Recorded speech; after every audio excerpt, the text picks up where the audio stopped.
দাদু গরুর কাছে বসে বসে কি চিন্তা করোটো?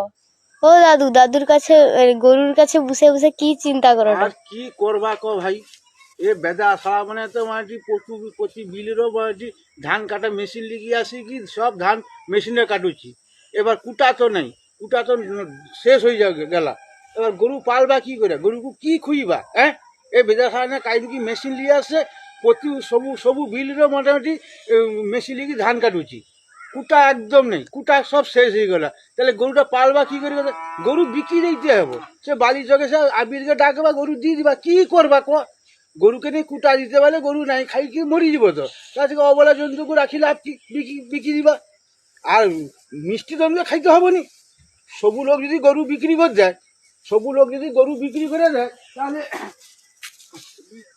সবু লোক যদি গরু বিক্রি করে দেয়, তাহলে আর দুধ কাইলু পাবো, আর মিষ্টি দোকানে দুধ লিখি মিষ্টি করবো কি? মিষ্টি প্রচুর দাম হয়ে যাবো, মিষ্টি মুখে দিতে হবে নি।